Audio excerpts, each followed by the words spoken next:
جب انسان کی عمر 40 سال کو پہنچ جاتا ہے تو اس وقت زیادہ پڑھے لکھے اور کم پڑھے لکھے کا جو فرق ہے وہ ختم ہو جاتا ہے۔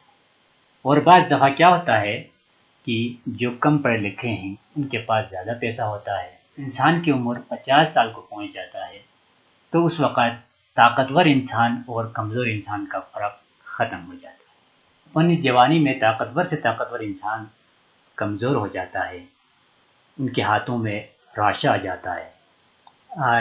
اسی طرح جسم کا ہر جو اعضاء ہے وہ جواب دینے لگ جاتا ہے۔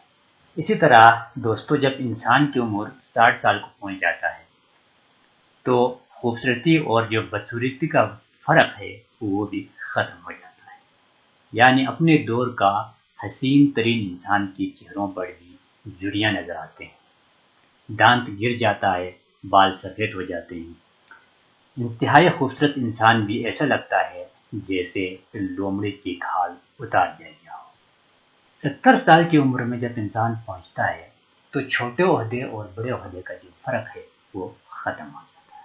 بڑے بڑے سرفرے جو شاہی افسران ہوتا ہے، بیوروکریٹ ہوتا ہے، ان کو ریٹائرمنٹ کے بعد چپڑاسی اور اقتدار کی سلام نہیں کرتا، یعنی وہ خود کسی کے پیچھے بھاگتے ہوئے، کسی کو آوازیں دیتے ہوئے آپ کو نظر آ جائے گا۔ انسان کی عمر 80 سال کو پہنچ جاتا ہے تو چھوٹے گھر اور بڑے گھر کا جو فرق ہے وہ ختم ہو جاتا ہے۔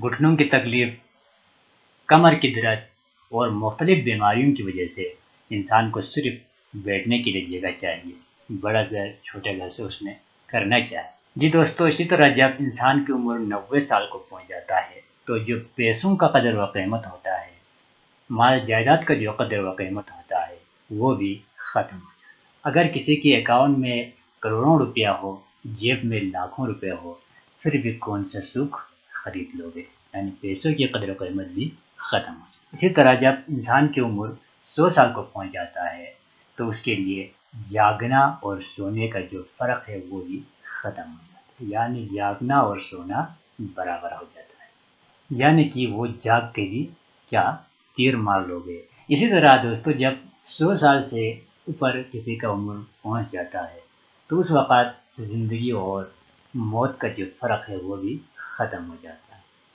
وہ قبر میں ہے یا گھر میں ہے، اس کا کوئی فرق نہیں پڑتا۔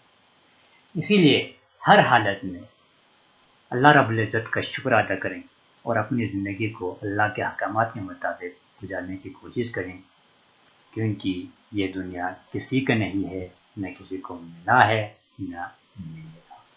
ہمیشہ ہر وقت دوسروں کا خیال رکھیں اور اپنے آپ کو بڑا سمجھنا، اپنی طاقت، اپنی پیسہ، اپنی مال جائیداد، ان سب چیز پہ اکڑنا، تکبر کرنا اچھی بات نہیں ہے۔ فی امان اللہ۔